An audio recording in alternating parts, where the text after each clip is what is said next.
12 நாளா போராடிட்டு இருக்காங்க. நீங்களும் கூடயே இருக்கீங்க. எவ்வளோ கஷ்டங்கள் அனுபவிக்கிறாங்க ஆக்சுவலி இந்த மக்கள்?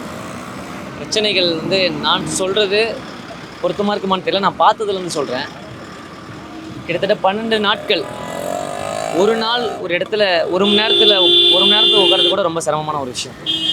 அதிலும் பெண்கள்னும் போது அவங்கள இயல்பிலேயே வந்து இயற்கை உபாதைகள் கிடைக்கிறதுனால வந்து ஆண்கள் போல் பெரிய அளவில் பண்ண முடியாது.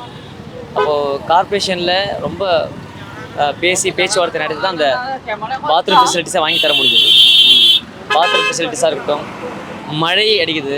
நேற்றுலாம் பார்த்திங்கன்னா நைட்டு மழை, அதுக்கு முந்தின நாள் மழை வந்து எந்த அளவுக்கு ஹெவியாக அடிக்குதோ அதே அளவுக்கு வெயிலும் அடிக்குது மதியமானாக்கா. இப்போ இந்த சுச்சுவேஷனில் தொடர்ந்து குழந்தைங்க பிள்ளைங்களை விட்டுட்டு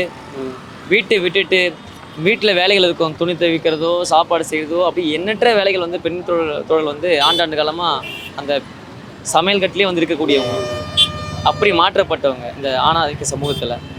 அவங்களுக்கு அந்த வேலைகளுக்கும் போக முடியாமல் இவங்க அந்த வேலையும் இழந்துட்டு 12 நாளாக இந்த பிளாட்ஃபார்மில் மழையிலையும் வெயிலையும் தங்கிக்கிட்டு நைட்டில் வந்து அவ்வளோ கொசுக்கடியில் என்ன பண்ணுறது தெரியாமல் அந்த ஈரத்தலையிலே படுத்துக்கிட்டு நனைஞ்ச துணியோடு இருந்துக்கிட்டு ரொம்ப சொல்லணும்னா துயரங்களுக்கு வந்து ஆளாயிட்டு இருக்காங்க.